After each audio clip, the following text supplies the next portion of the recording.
ٹھیک.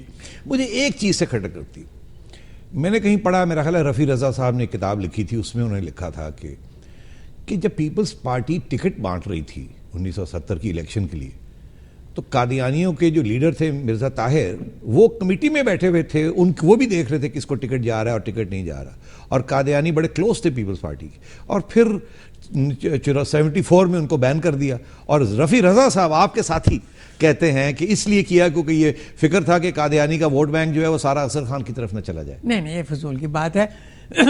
یہ صحیح ہے کہ قادیانی ہمارے بہت بڑے سپورٹر تھے. 70 کے الیکشن میں ان سے مشورہ کیا جاتا تھا. طاہر احمد جو تھے, مرزا طاہر احمد, وہ میرے بڑے خود ذاتی دوست تھے اور بہت اچھے آدمی تھے جی.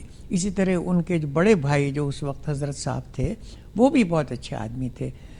لیکن یہ سیاسی باتیں ہیں, ان کو فیوڈل طرز سے نہیں دیکھنا چاہیے. سیاست میں آج دوست ہو کل سر قلم. فیوڈل میں آج جسے یار کہہ دیا وہ یار ہی ہے, چاہے چور ہو, چاہے مخالف ہو, چاہے کچھ ہی ہو. نہیں, صحیح کہہ رہے ہیں, مگر جب ہسٹری لکھی جاتی ہے اور اب جب پڑھی جاتی ہے تو اس میں یہی کہا جاتا ہے کہ یہ پہلا قدم تھا سو کالڈ اسلامائزیشن کا, جو کہ بالکل فراڈ طریقے سے پھر اس کے بعد ضیاء الحق صاحب نے کی. یہ پہلا جسے کہتے ہیں پتھر پھینکا گیا تھا اور وہ ہمارے گلے پڑا ہوا ہے آج تک. یہ ہسٹورینز یہ جس وجہ سے وہ پھینکا گیا تھا وہ میں یہاں نہیں آپ کو بتا سکتا, کیونکہ اس سے انٹرنیشنل ریلیشنز انوالوڈ ہیں جی.